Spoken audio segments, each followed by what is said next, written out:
बच्चों, good evening. आशा करता हूँ कि आप लोग सभी स्वस्थ होंगे और मैं सभी का स्वागत करता हूँ परीक्षा पर।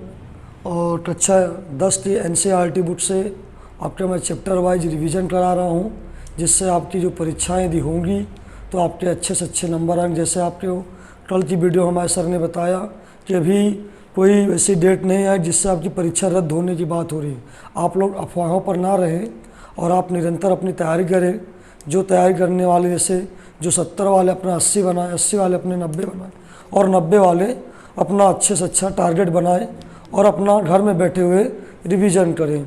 मैं अजीत सोनकर आपको एनसीईआरटी मैथ से जितनी भी वीडियो होंगी मैं आपको पूरा चैप्टर कवर कराऊंगा और जितने भी टॉपिक होंगे पूरे आपसे चर्चा करूंगा। तो आप हमसे बने रहें और वीडियो को लाइक और शेयर करें, जिससे आप सभी स्टूडेंट और इस वीडियो का लाभ उठा सकें। तो आज मैं आपसे चैप्टर 1 से चर्चा कर रहा हूँ। कक्षा 10 का जो आपका चैप्टर 1 है, रियल नंबर, वास्तविक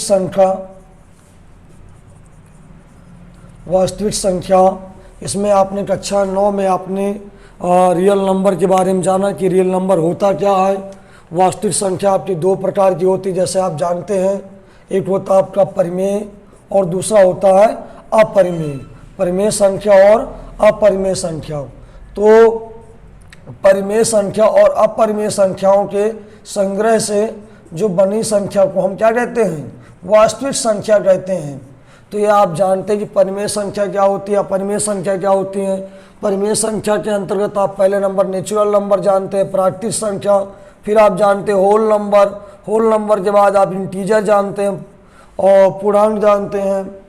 तो नेचुरल नंबर में आपने जाना 1 2 3 सभी गिनने वाली संख्याओं को आप क्या कहते हैं? प्राकृतिक संख्या कहते हैं। 0 से प्रारंभ कर दी जाए नंबरों को तो आप कहते हैं उन्हें पूर्ण संख्या। तो प्राकृतिक संख्या को हम n से प्रदर्शित करते हैं, नेचुरल नंबर। फिर आपका पूर्ण संख्या आता है और जो आपका पूर्णांक होता है वो धनात्मक और ऋणात्मक दोनों प्रकार का होता है। ठीक है, धनात्मक और ऋणात्मक, ये आपके क्या होते हैं? पूर्णांक होते हैं। तो ये आपका क्या हो जाएगा? पूर्णांक हो जाएगा। और इसी में आप जानते हैं परिमेय। क्या जानते हैं? परिमेय। परिमेय के अंतर्गत आपका क्या होता है? प्राकृतिक भी होता है, पूर्ण भी होता है, पूर्णांक भी होता है। ये आप सब जानते हैं। कक्षा 9 की बातें हैं जो आपसे मैं थोड़ा चर्चा कर रहा हूँ क्योंकि ये जानना जरूरी है। तो आपका परिमेय संख्या कहते हैं कि P/Q। जिन संख्याओं को हम P/Q के रूप में प्रदर्शित करते हैं उन्हें परिमेय संख्या कहते हैं। Q does not equal 0, Q का आपका मान 0 नहीं होगा। और P और Q क्या होंगे? P और Q आपके पूर्णांक होंगे। P और Q आपके पूर्णांक होंगे। तो इस प्रकार आप जानते हैं कि परिमेय संख्या और नेचुरल नंबर क्या होता है। नेचुरल से क्या आएगा? आपका आएगा होल नंबर आएगा। होल नंबर के बाद आपका पूर्णांक आएगा। पूर्णांक के बाद आपका परिमेय आ जाएगा। क्या आ जाएगा? परिमेय, जिसको हम Q से प्रदर्शित करते हैं। रेशनल नंबर, इरेशनल नंबर में आप ऐसा जिन संख्याओं को आप P/Q के रूप में प्रदर्शित नहीं कर सकते, जैसे आपका √3 हो गया, √5 हो गया, √ आपका जैसे 9, तो 9 आपका क्या हो जाएगा? परिमेय हो जाएगा। क्यों? क्योंकि परिमेय जैसे आप 9 का और गुणनखंड करेंगे 3 × 3, 3 आपका बाहर आते हैं, आपका क्या हो जाएगा? ये परिमेय हो जाएगा। तो कहने का मतलब कि जिनका स्क्वायर रूट यदि बाहर आ जाएगा तो आपका क्या हो जाएगा? वो परिमेय संख्या के अंतर्गत आ जाता है। तो 2, √3, √5 ये सब क्या होते हैं? आपके अपरिमेय होते हैं। तो परिमेय और अपरिमेय संख्याओं के संग्रह को वास्तविक संख्या कहते हैं। ठीक, इतना आप जानते हैं। मैं थोड़ा आपसे चर्चा कर दिया हूँ और इनके बारे में आपको पता होना चाहिए क्योंकि आपके चैप्टर का नाम ही है वास्तविक संख्या।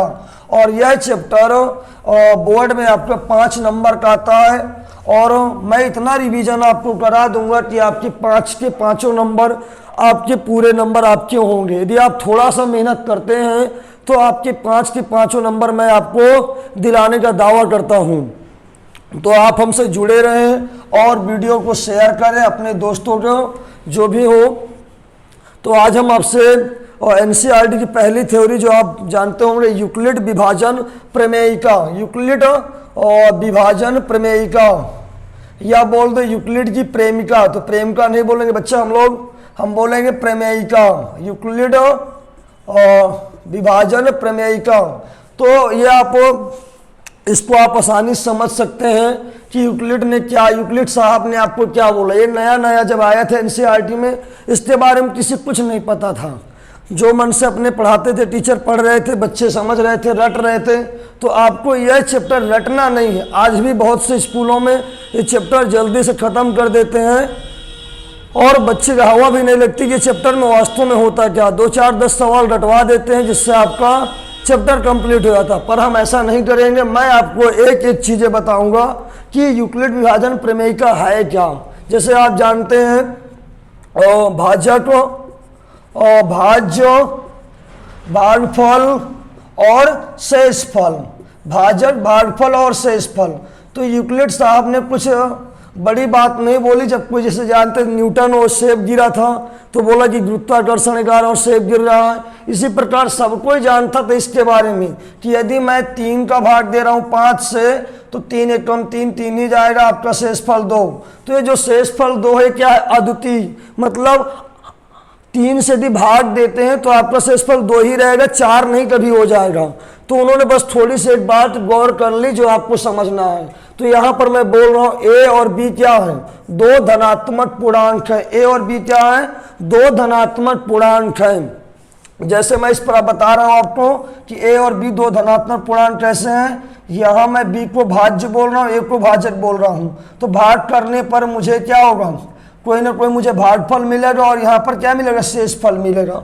तो यूक्लिड साहब ने यह बोला कि a बराबर बी क्यू प्लस आर, ए बराबर बी क्यू प्लस आर। ए का मतलब क्या है, सॉरी और 1 मिनट, जैसे आपकी बुक में दिया वैसे मैं आपको बताना चाहता हूँ। तो आप ऐसे कर लीजिए, a बराबर क्या है, V Q plus R, V Q plus R. तो a का मतलब क्या होगा, यानी भाज्य बराबर और भाजक गुने भागफल प्लस शेषफल। यही आपका यूक्लिड है। पर इसमें कंडीशन आप समझ लीजिए, बस आपको यूक्लिड प्रमेय का आपको पूरी समझ में आ जाएगी। तो भाज्य बराबर क्या, भाजक गुने भागफल प्लस शेषफल। तो भाज्य क्या आपका a है, भाजक आपका b है, q आपका भागफल, शेषफल आपका r है। ठीक, ये बात समझ में आई। तो यहाँ पर यूक्लिड साहब ने ये बोला कि जो q है, जो आपका क्या b जो है r से क्या होगा, सदैव बड़ा होगा। जो भाजक है वो शेषफल से बड़ा होगा। आप देख रहे हैं भाग किया ना मैंने, भाग में क्या आया, 2 आया शेषफल, और सॉरी 2 आपका क्या आया, शेषफल तो आया। तो शेषफल क्या है, भाजक से बड़ा है ना। तो आप देख रहे हैं कि b आपका क्या r से बड़ा है। और r का मान क्या हो सकता है, r का मान 0 भी हो सकता है। कैसे 0 हो सकता है, यदि 3 का भाग यदि मैं 6 किया और 3 दूना 6 तो शेषफल क्या हो जाता है, 0 भी हो सकता है। तो यहाँ पर आपको ये समझना है कि जो r का मान क्या है, और जो b है r से ग्रेटर होगा, और r का मान क्या होगा, कभी भी आपका 0 भी हो सकता है। तो यहाँ पर आप ये समझ लीजिए कि यहाँ पर जो शेषफल है वो 0 के बराबर भी हो सकता है, परंतु क्या होगा, b से क्या होगा, कम होगा। जो r का मान है, शेषफल है, वो 0 हो सकता है या 0 से बड़ा हो सकता है, और क्या होगा, b से कम होगा। तो ये आपका क्या है, यूक्लिड विभाजन प्रमेय का। यहाँ पर क्या समझना है, a बराबर बी क्यू प्लस आर, फिर जहाँ r का मान क्या होगा, 0 के इक्वल हो सकता है या 0 से बड़ा हो सकता है। तो यहाँ पर 0 हो गया है, और यहाँ पर 0 से बड़ा भी हो सकता है, और b का मान, r का मान सदैव b से छोटा होगा। यही आपकी यूक्लिड विभाजन प्रमेय का है। बात समझ गए बच्चा, ठीक है, इतना आप समझ गए होंगे, मैं आशा करता हूँ। आगे मैं बात करता हूँ, इससे आपका फिर यहाँ से हम यूक्लिड विभाजन प्रमेय का से HCF निकालेंगे। एल्गोरिथम जो बोलता है स्टेप बाय हम करेंगे, उसको बोलते हैं एल्गोरिथम। तो एल्गोरिथम की मदद से हम HCF निकालेंगे, जो प्रत्येक वर्ष क्वेश्चन आपके एग्जाम में पूछा जाता है। संख्या और अपरिमेय संख्या में जो उनके दशमलव मान थे, दशमलव मान, तो परिमेय संख्या में क्या पढ़े आपका, शांत दशमलव। शांत दशमलव का मतलब क्या होता है कि कहीं ना कहीं शेषफल उसका 0 आ जाए, शेषफल 0 आ जाए। फिर क्या होता है आपका अनासावनी आवर्ती। अनासावनी आवर्ती का मतलब क्या होता है कि आपका शेषफल 0 ना हो, पर वो रिपीटिंग करें, नॉन टर्मिनेटिंग पर रिक्वायरिंग करें, रिपीटिंग करें, ठीक है। ये आपके क्या होते हैं, परिमेय संख्या के अंतर्गत है। अब परिमेय संख्या में क्या आता है, जैसे आपका अनवसानी अनावर्ती, अनवसानी अनावर्ती, ना तो आपका रिपीट कर रहा हो, ना तो शेषफल शून्य हो, और ना ही क्या हो आपका रिपीट भी ना करे। जैसे आपका ऐसा हो जाए 0 1 2 3 4 5 6 0, ये आपका रिपीट वगैरह कुछ नहीं कर रहा है। यहाँ पर क्या 0.625 या 0.6666, ये आपके क्या है, परिमेय संख्या में दशमलव मान में आते हैं, और ये आपका अपरिमेय संख्या में आते हैं। तो अब आपको नोट पॉइंट यह लिखना है कि अगर कोई परिमेय संख्या है तो वो शांत रहेगी या अशांत रहेगी। तो आप कैसे जानेंगे, तो मैं आपको छोटा सा ये ट्रिक बता रहा हूं कि आप इसको याद रखिएगा और थोड़ा सा और जान लीजिए, ठीक है। तो परिमेय संख्या आपने जाना, परिमेय संख्या जाना, फिर आपने क्या नंबर सिस्टम में आपने पढ़ा होगा सम संख्या, विषम संख्या। या जानते हैं आप कि जो संख्या 2 से पूर्णतः विभाजित हो जाए वह संख्या सम संख्या कहलाती है, और जो संख्या 2 से पूर्णतः विभाजित ना हो विषम संख्या कहलाती है, ये जानते हैं आप। इसके बाद मैं आपसे एक बात करता हूं, भाज्य अभाज्य, भाज्य अभाज्य और सहअभाज्य, भाज्य अभाज्य सहअभाज्य, इसको आपको जानना बहुत जरूरी है। यदि आप ये जान गए तो आप इस चैप्टर का मूल मंत्र जान रहे हैं। इस चैप्टर से सवाल होंगे, हम बोलेंगे कि भाज्य संख्या है कि अभाज्य संख्या है, तो आप पूर्णतः इस बात को समझेंगे। भाज्य का मतलब क्या होता है, और कंपोजिट नंबर, और ठीक है, भाज्य हम बता रहे हैं कि जो संख्या एक और स्वयं से तथा अन्य संख्याओं से भी विभाजित हो जाए, एक और स्वयं से तथा अन्य संख्याओं से भी विभाजित हो जाए, वो संख्या कहलाती भाज्य। जैसे आपका 16, तो किससे विभाजित हो गया, 1 से तो कटेगी और 16 से कट जाएगी, 2 से भी, 4 से भी और 8 से भी।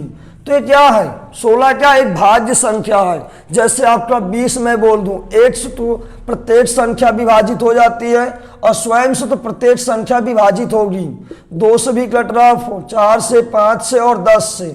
तो ये क्या कहलाती, भाज्य संख्या। जो संख्या एक और स्वयं से तथा अन्य संख्याओं से पूर्णतया कट जाए, शेषफल शून्य आ जाए, वह संख्या भाज्य कहलाती है। अभाज्य की बात करता हूं, जो संख्या स्वयं से और एक से कटे अन्य संख्या से पूर्णतया विभाजित ना हो, वह संख्या अभाज्य कहलाती। जैसे आपका क्या 2, अब देखो बच्चे यहां पर कंफ्यूज रहते हैं कि एक क्या है, एक क्या है, एक भाज्य है कि अभाज्य है।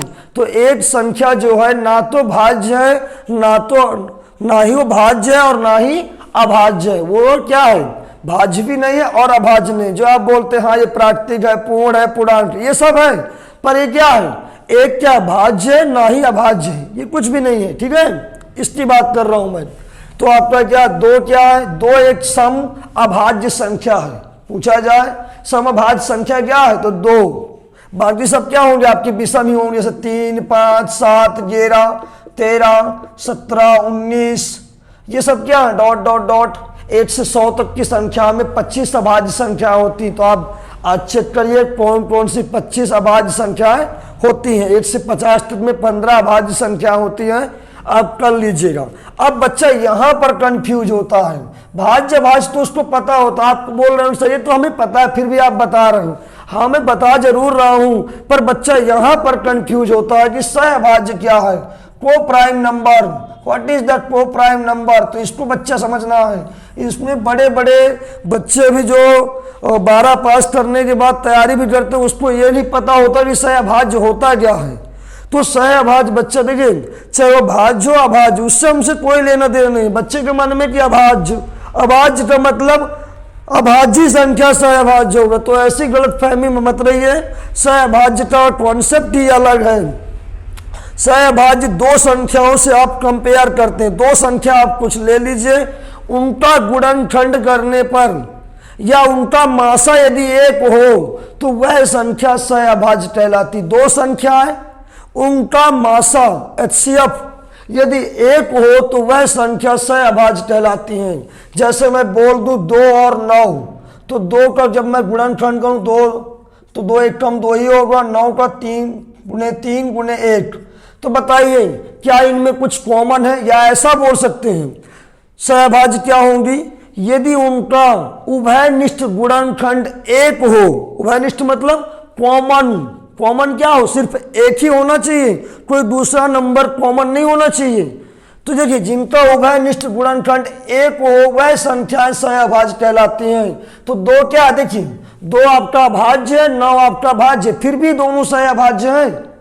जैसे आपका मैं बोल दूं 3 और 5, 3 आपका भाज्य तो है ही है, 3 एक कम 3 और ये 5 एक कम 5, ये आपके क्या सहअभाज्य है, क्योंकि इनका गुणनखंड क्या आ रहा है, 1 आ रहा है। जैसे मैं बोल दूं 8/5, तो 8, अभी दोनों क्या देखिए परिमेय संख्या है, 8 और 5, 8 और 5 दोनों सहअभाज्य हैं कि नहीं। तो देखते हैं 2 गुना 2 गुना और 1, 5 का आपका 5 एक कम 5, ठीक, ये समझे। तो इनमें कॉमन क्या है, सिर्फ ओनली 1 है, तो ये दोनों सहअभाज्य हैं। क्या 6 और 15 सहअभाज्य हैं, तो 6 और 15 देखते हैं, 3 दूना 6 और 15 क्या होता है 5 गुने 3 गुने 1। देखिए यहाँ पर 3 भी मिल गया, 1 भी, तो ये क्या 6 और 15 सहअभाज्य हैं। 6 और 15 सहअभाज्य नहीं, क्योंकि इनका गुणनखंड में जो कॉमन गुणनखंड, कॉमन फैक्टर क्या 3 है। हम बात क्या कर रहे हैं, सहअभाज्य वही 2 संख्या होंगी जिनका कॉमन फैक्टर 1 हो, वह क्या कहलाती हैं सहअभाज्य। तो बच्चा आप समझ गए होंगे परिमेय संख्या में दशमलव में शांत दशमलव, अनाशांत दशमलव मतलब टर्मिनेटिंग, फिर नॉन टर्मिनेटिंग पर रिक्वायरिंग करता, नॉन टर्मिनेटिंग नॉन रिक्वायरिंग, अनासानी अनावर्ती, ये सब आप 9th में पढ़े हैं। फिर भी इसकी आवश्यकता है कि इससे एक क्वेश्चन जरूर पूछ लेता है। ये आप जानते हैं, भाज्य भाज्य मैंने बता दिया, सहअभाज्य बता दिया, सम विषम तो जानते हैं ना बच्चा, जो संख्या 2 से कटे वही तो सम कहलाएगी, और जो 2 से ना कटे वो विषम कहलाएगी। अब बताइए क्या ये 2q + 1 ये 2 से कट रहा है, ये 2 से कट जाएगा, तो कटने का मतलब क्या, जहाँ q एक पूर्णांक है, तो यदि मैं 2 से इसको काटूंगा नहीं कट रहा क्योंकि हमारा 1 लगा हुआ। यदि मैं ऐसा बोल दूं 2q + 2, क्या ये 2 से कट जाएगा, कट जाएगा, कैसे कटेगा, तो 2 कॉमन ले लीजिए आप, तो यहाँ पर q + 1 ये 2 कैंसिल हो जाएगा। तो बताओ 2 से पूर्णतः विभाजित हुआ ना। तो आपको इतने से कॉन्सेप्ट रखना है कि 2 से जो कटे वो सम और जो 2 से ना कटे वो विषम। अब मैं क्या बताने जा रहा था, सम और ये और शांत और अशांत के बारे में, मुझे परिमेय के बारे में कुछ चर्चा नहीं करना, बाद में मैं आपसे चर्चा करूंगा, पर दशमलव मान के लिए आपसे कक्षा 10 में इसके बारे में कुछ नहीं कहा गया, बस प्रूफिंग के लिए बोला गया कि आप इसको प्रूफ कीजिए कि अपरिमेय संख्या है। अक्सर 4 नंबर क्वेश्चन या 3 नंबर क्वेश्चन आ जाता है कि √2 अपरिमेय संख्या है, पर बच्चे क्या कहते हैं मनगढ़ंत कहानी लिख के आ जाते हैं और लिख देते हैं प्रूफ हो गया, और लास्ट में पता चलता है कि उसका गलत हो गया। तो बच्चा आपको पूरी बात समझना होगा, तब तो आप इसको कर पाएंगे, अन्यथा आप नहीं कर पाएंगे। तो मैं बात क्या कह रहा हूं कि यदि p/q के रूप में कोई संख्या है, यदि आपको चेक करना है कि वो शांत दशमलव है कि अनासानी आवर्ती है, तो यहां पर आपको यह ध्यान देना है कि जो ये q है, p और q क्या है, सहअभाज्य होने चाहिए। जितना हो आप उसको सिंप्लीफाई करें। जैसे मैं लिख दूं 4/10, तो क्या अभी ये सहअभाज्य है, नहीं है, क्योंकि इनमें भी आपका कॉमन हो जाएगा, 2 गुने 2 और 10 में, और 5 दूना 10, ये 2 मिल गए कॉमन, तो अब ये सहअभाज्य नहीं, तो इसको सिंप्लीफाई कर लूंगा। अब बताइए 2/5 क्या सहअभाज्य है कि नहीं, 2 और 5, तो अब ये आपके सहअभाज्य हो जाएंगे, क्योंकि 2 एक कम 2 और 5 एक कम 5, तो यहाँ पर एक ही कॉमन मिलेगा, इसलिए सहअभाज्य है। तो मैं बात क्या कर रहा हूं आपसे कि p/q, जो p/q परिमेय संख्या है, और p और q क्या धनात्मक पूर्णांक है, p और q क्या है, और धनात्मक पूर्णांक है, पॉजिटिव इंटीजर है, धनात्मक पूर्णांक है। यदि q का गुणनखंड किस रूप में हो, 2 की घाती m या 2 गुणे m 5 की पावर n, मतलब इस गुणनखंड में 2 और 5 यदि आता हो, उसके गुणनखंड में 2 और 5 आता हो तो वह संख्या क्या कहलाएगी? वह संख्या कहलाएगी शांत दशमलव कहलाएगी। क्या कहलाएगी? शांत दशमलव। जिन संख्याओं की, जैसे कोई परिमेय संख्या है p/q के रूप में है, p और q क्या है? सहभाज्य है। p और q धनात्मक पूर्णांक है। q का गुणनखंड करने पर 2 और 5 के रूप में उनका गुणनखंड है, तो वह आपका क्या कहलाएगा? और शांत दशमलव होगा। ठीक, ये आपने समझा, बड़ी अच्छी बात। आगे बात करते हैं। इतना आप समझ गए होंगे, समझने का प्रयास, क्योंकि कुछ ना कुछ तो आपने इस वर्ष तो पढ़ा होगा, बाकी मैं आपका रिवीजन करा रहा हूँ। जहाँ भी आपको दिक्कत हो आप कमेंट कर सकते हैं, और मैं अपना पर्सनल व्हाट्सएप नंबर भी दे रहा हूँ, तो आप मुझसे वहाँ भी आपको डाउट हो तो आप मुझसे पूछ सकते हैं। बस यहाँ पर आप कोई बच्चा फ़ोन नहीं करेगा, आप मैसेज करके पूछ सकते हैं मुझसे कि मुझे ये नहीं समझ में, मैं आपको डाउट को क्लियर करने का प्रयास करूँगा। तो ज़्यादा से ज़्यादा वीडियो को शेयर करिएगा, और मैं आपके एक एक डाउट को क्लियर कर दूंगा, जिससे आपके बोर्ड एग्जाम में यदि 5 नंबर का चैप्टर है तो 5 के 5 नंबर आपके आएंगे, मेरा दावा है आपसे। चलिए मैं अब क्वेश्चन देता हूँ। आप ये अनसॉल्व्ड है अरिहंत की, जिसके पास यदि ना हो तो ले सकता है, और इससे आप कम से कम देख सकते हैं क्वेश्चन, क्योंकि आपको पिछले वर्ष के क्वेश्चन किस प्रकार के पूछे गए हैं ये आपको पता होना चाहिए। तो आप गत वर्ष के प्रश्न लगा लीजिए। एक मैं क्वेश्चन देता हूं कि ये 1458 है और ये 1250 है। ठीक है, कह रहा है का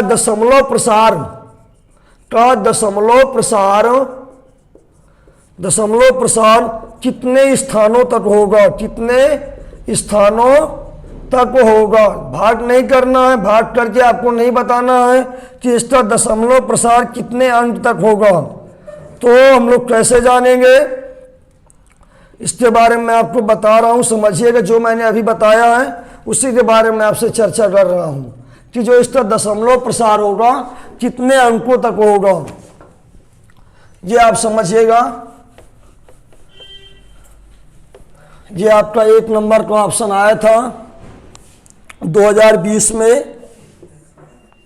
तो जैसे आपका ये क्वेश्चन है 1250, या आप गुणनखंड इसका कर सकते हैं।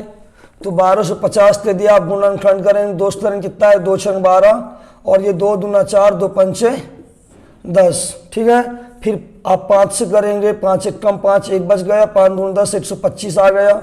फिर आपका कितना आ जाएगा? ये 25 आ गया। फिर आपका 5 आ जाएगा, 5 एक कम 5। यहाँ पर आपने देखा कितने आए? 5 आपके 4 बार आ रहे हैं, 1458 है आपका, और ये 1250 है। 1250 में आपको क्या देखें कि इसका जो हर है गुणनखंड के रूप में कितना है? 5 की पावर 4 आ गया।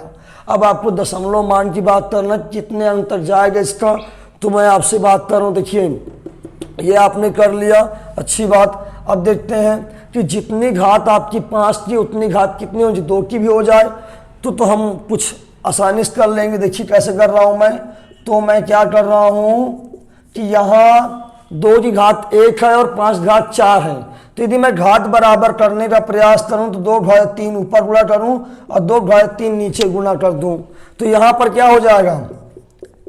यहाँ पर आपका हो जाएगा 2 की घातें 4 हो जाएगा और 5 की घातें 4 हो जाएगा, गुणे 2 की घात 3 यानी 8 हो गया। अब ये क्या हो जाएगा? आप एक नियम जानते हैं, यदि a की पावर m b की पावर m, तो एक घातांक का नियम होता है a इंटू बी की पावर m हो जाएगा। तो घात जब सेम है तो क्या हो जाएगा? 2 पंचे 10 और 10 की पावर 4 मैं गुना कर रहा हूँ और 64 आ गया, 8 64, हासिल 6, 8 5 40, 40 6, 40 6 इतना 46, और 8 4 32, 32 4 36, 36 हुआ, और 8 1 8, 8 3 11। ठीक है, 11 हुआ। 10 की पावर 4 का मतलब कितना होगा? यानी 4 जीरो हो जाएंगे। कितने जीरो? 4 जीरो, 1 2 3 4, यानी दशमलव कितने अंक तक होगा? 4 अंक हो जाएगा। क्या कर दूंगा मैं इसमें? और 4 6 6 और 1.1, यानी कितने अंक का आपका ऑप्शन सही होगा? तो यहाँ पर यदि 4 जीरो हैं तो दशमलव कितने अंक होगा? 1 2 3 4, तो 4 अंकों तक दशमलव होगा। आंसर मैच कर लेते हैं। आपका पहला जो ऑप्शन है 4। तो देखिए यहाँ पर आपने क्या जाना कि आपने गुणनखंड किया और आप पूछ क्या रहा कितने अंकों तक उसका दशमलव प्रसार होगा। तो यहाँ पर हमने क्या किया, घाते देखी 2 और 5 के रूप में गुणनखंड है, 2 और 5 के रूप में है। घाते बराबर करने के लिए मैंने क्या किया, ऐसा किया, घाते बराबर हो गई और ये 10 आ गए, 10 की पावर 4 यानी क्या हुआ 10,000 हो जाएगा। 4 अंक का दशमलव लग जाएगा। तो कितने अंक तक हुआ, 4 अंकों तक हुआ। तो आप ये समझ गए होंगे। 1-2 क्वेश्चन और ऐसे करा दे रहा हूँ जिससे आपको क्लियर हो जाएगा कि क्वेश्चन किस टाइप के आपके आते हैं।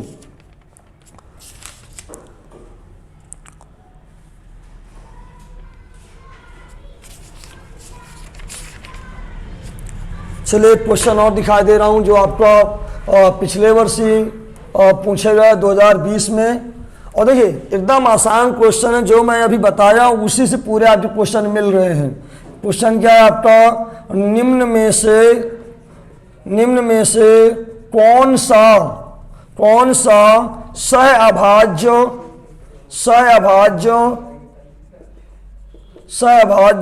संख्याओं का एक युग्म है। आपसे पेयर के रूप में जोड़ा दे दिया है।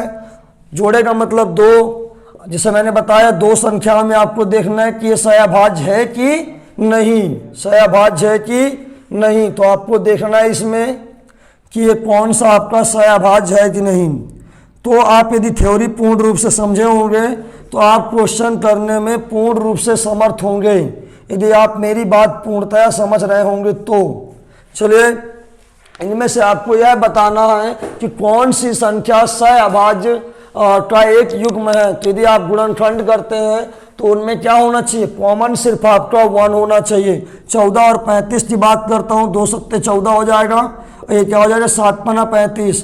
तो देखिए बच्चों यहाँ पर 1 तो अपने से हो जाता है, तो देखो 1 तो होगा ही होगा, पर यहाँ 7 हो गया, इसलिए ये आपका सहअभाज्य नहीं है। 18 और 25 की बात करता हूँ तो 18 का मतलब क्या होता है, 3 6 18 यानी 3 3 को 9, 9 दूना 18। 25 का मतलब 5 गुणे 5 1। तो यहाँ पर आप देख लीजिए बच्चों, क्या यहाँ पर कॉमन मिला, ओनली 1 मिला। तो ऑप्शन कौन सा आपका सही है, 18 और 25 सहअभाज्य संख्या है। तो आप देखते साथ क्वेश्चन कर लेंगे। क्वेश्चन तब करेंगे जब आपको पूर्णतया बात पता होगी कि सहअभाज्य क्या है। उन 2 संख्याओं का गुणनखंड देखेंगे। गुणनखंड में कॉमन गुणनखंड क्या होना चाहिए, उभयनिष्ठ गुणनखंड 1 होना चाहिए। तो वही आपकी सहअभाज्य संख्या होंगी। आगे एक क्वेश्चन की बात करता हूं जो मैंने आपको आज बताया है, आपको पूरी बात समझ में आ रही होगी। जिस प्रकार आपके पिछले वर्ष क्वेश्चन पूछे गए बोर्ड एग्जाम में, उससे आपको यह पता चल रहा है कि आपने और किस प्रकार आप तैयारी करके जाएं कि आपके पूर्णतः क्वेश्चन सही हो जाएं। एक क्वेश्चन मैं और दे रहा हूं आपको।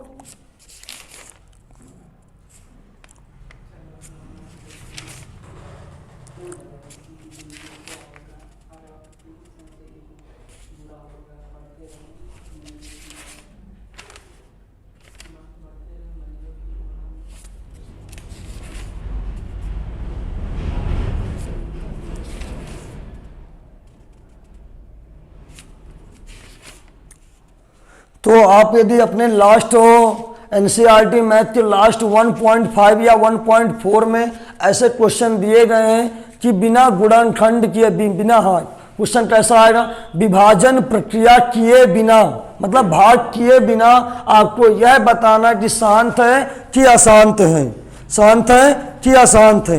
उन क्वेश्चनों को आप करिएगा और फिर हम अगले दिन आपसे मिलेंगे, आगे थ्योरी बताएंगे और आपसे बहुत सारे प्रश्नों के चर्चा हम यहाँ पर करेंगे। धन्यवाद।